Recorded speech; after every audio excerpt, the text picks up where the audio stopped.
Welcome to the India Conference at Harvard University. It's an honor to be interviewing today with S4 Media. My name is Sana Sheikh, and today we have Amardeep Singh, founder of Lost Heritage Productions, dedicated to documenting the rich and often overlooked Sikh heritage across India, Pakistan, and beyond. Welcome, Mr. Singh. Thanks, Sana. My pleasure. So, Mr. Singh, you have an extensive background in finance. What motivated you to get into documenting Sikh heritage? So, let me first just define our objective is not just Sikh heritage. It's just the bodies of work have evolved. We've done four to 5 years of body of work in 2014 to 2018, where we documented the Sikh legacy remnants across the regions that became Pakistan, the Indus regions, across 126 cities and villages. But that was over in 2018. So thereafter, we did the journey of Guru Nanak across 9 nations. Okay. And that's more aimed at understanding his philosophical depths, again, which is boxed into faiths and boundaries of religion. But he was traveling as a person on quest across different cultures and traditions. So we're trying to understand in today's world to bring that, what was motivating and what made him travel. So it's a documentary series in 24 languages, which is available at the website called thegurunanak.com. And right now we are working thereafter for the last 2 years. It's a 5-year project, which is anchored in, it's called as Oneness in Diversity. We're looking at the Bhakti and Sufi period about 500 years back, wherein diverse saints from Bengal, Joydev, to Kabir, Namdev, from UP and Maharashtra, Ravidas, Nanak, Baba Farid in Pakistan, how they were coming across with the message of oneness and their metaphoric and allegoric messages. We're building an educational content based on the audiovisual format. So it's not really Sikh heritage, it's going beyond that. So by saying Sikh heritage kind of limits it. So that's what the body of work is. What motivated us to get into it is, sometimes, Sana, in life, these kind of works which are non-commercial in nature, and they're being done purely driven on what you believe is the right thing to do in the world. And yet these projects need sustenance to actually churn them, because they're high cost audiovisual products, and we are not having any revenue model inside this because we're not selling anything. Right. We just offer it free to the society. Some people have to believe in us. It's based on grants. To get into this kind of a structured creation, the biggest challenge is the thought itself as to why should you do it? Where does the thought come from? I think the bigger evolution in this, which I can see now, is when I was for 25 years in the corporate world, you're just running the treadmill, right? But you were doing something else to yourself in those 25, 30 years of running a corporate career that was building you for a day when your life's purpose was supposed to emerge, right? So in my case, a purpose emerged on one day because the bridges on the corporate side were burnt by an energy which at that time I couldn't understand what it was doing. But as the bridges got burnt, I started looking forward into something I believed, and that has evolved into something which is beautiful. So if you ask me now, when I look back in the hindsight, it is what I was doing was shaping me up for a day when this life's purpose was to emerge. In the moment, I didn't know I was doing it. Wonderful. So it's a passion project that's become increasingly beautiful. Yeah. Oh, that's wonderful. And so what other challenges have you encountered with establishing Lost Heritage Productions? Well, as an entity which is non-commercial, I know I'm speaking to a business school, so we tend to look at an entity being established, and I would try to differentiate this here, because establishing an entity which is trying to do non-commercial projects, the least of the problems is to establish the entity. Yeah. Because the vision is only your creative mind. What you need is an entity that just parks the funds which are required in the next 2 to 3 years to run the project's expenses. That's it. Because there's no revenue model. The revenue model for the next project will come based on your thought, right? So the challenge is whether the next thought for the most beautiful project is going to emerge in your mind. That's the biggest problem, right? So once that thought emerges, and most of the time the way I define our projects are, we're getting into areas where others are choosing not to grow.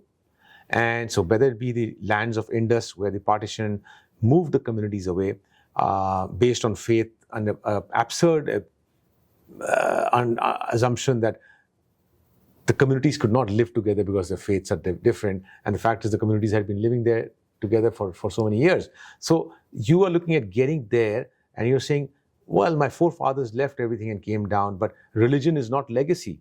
religion is a subset of a legacy, right? So how do you get in there, right? But somehow when you're prepared with those years of work and the quest and the passion is really solid and the divine energy starts seeing, okay, now this guy's career needs to be thrust on a different direction to create something else, beautifully the energy start embracing you. So you start, we have not had a bed of roses, but it's just experientially getting inside and looking at the moment and then going deeper and deeper, and bodies of work get created. Looking at the same core skill. So our core skill is still going into places where others are not going. Guru Nanak's docuseries is getting into beyond just Pakistan. How do you get into Afghanistan to do this with cameras and drones? How do you get into Iraq? How do you get into Saudi? How do you get into Iran? Yeah. How do you get into Tibet? How do you go across India, right? How could you go? It becomes bigger and bigger problem, but some energy is helping you and you just keep doing it. It keeps happening and it starts manifesting. You've done it. Then how do you give it a philosophical context? Because that's another place that we choose not to go. So it's not the physical world. We are moving more inwards. And the Oneness and Diversity Project, how do you create a content based on the philosophical, allegoric, metaphoric messages of these saints? How do you understand their relevance in today's world? Many choose not to go. So you're still in the core skill of where others are choosing not to go. So the challenges are, how do you find projects that actually move you into differentiation from someone else who's doing I'm not trying to compare, but someone else, masses are doing most of the stuff. How do you differentiate with unique projects? These are not for masses. These will not touch the masses, but how do you still do what's right and let people find it? Right. That's a great answer. And so speaking of the partition, so your work does span across India and Pakistan and beyond. So how do you navigate these political and emotional sensitivities of these stories? Well, political navigation is a big challenge because, of course, your passport defines where you're coming from. Even if you changed your passport, your place of birth defines where you're coming from. There's a suspicion always. Even if you succeed in doing something, it looks like a bed of roses, but there's suspicion on both the sides. I'm speaking at India conference, but there's a suspicion on both sides. You succeed on the other side in doing something. You are loyal to your narrative. You succeed, and as like in our Indian tradition, they say that you can't take out the butter by a straight finger. You have to curve it, right? You will curve it to take it out. Your loyalty is to the narrative, right?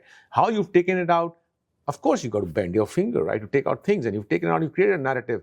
Well, even on the India side, then they'll start looking at how did you do it? So there's a challenge that you have to justify your existence. And today's political world, there is no one side better than the other. Both sides are suspecting each other.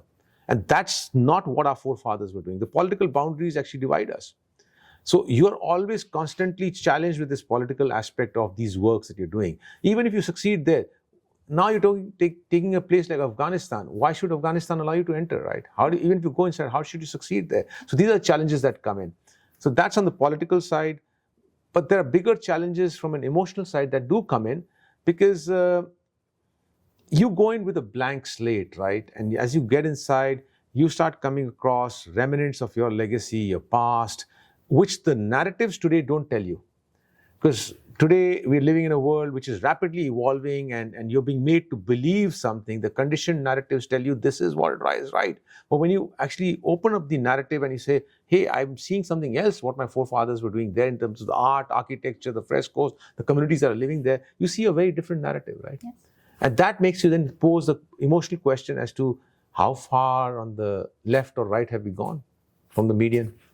Right. And are there any upcoming projects or collaborations we should be looking forward to on bridging all of these gaps? Well, I've already alluded to, I've already talked about the Oneness and Diversity Project, yes, the Indic Saints that we're working on in terms of audiovisual content. We're already 2 years into it. It's 3 years more of work to happen. We are working on philanthropic support. For me, the biggest challenge always remains, how do I get to survive the next year for the project? Because there's no grants, nothing. We're not attached to any educational institutions. We're not attached to any educational body, but we are creating generational products, right? So how do you create this and then offer? There's no revenue model inside this. With that context, I don't think beyond 3 years. 3 years itself is very long. Okay. Because I don't know if I'm going to survive the next month. Okay. Right? So you are doing a very different, so I know as a business school, you're asking about typical business aspects of it. I myself I'm a graduate from Chicago Business School, right? And I understand that's how the mind works. But this is a different space, right? You're creating wealth But the definition of wealth here is very different. It's not dollars and cents. When you're creating a dollars and cents wealth, then your question becomes very relevant out there. What's the next 10-year plan? What's the 5-year plan? And so on and so forth. Here, you are creating wealth of narratives, and which is going to be offered free of charge. We have to just figure out how do we just complete what we believe in right now. Because the next thought of what we have to do, I have 10 other projects in my mind, but I don't know which I'll pick up because we are not a model that can be scaled. Because you have actually spent your life's energies in building yourself into a particular mindset, right? That cannot be outsourced. That cannot be given to someone else.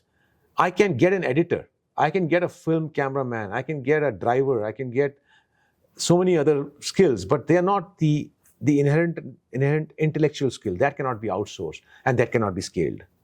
Yes. Okay, well, thank you so much, Mr. Singh, for giving us a new perspective on what is wealth as well. And thank you for joining us today with S4 Media. Thank you. Thank you.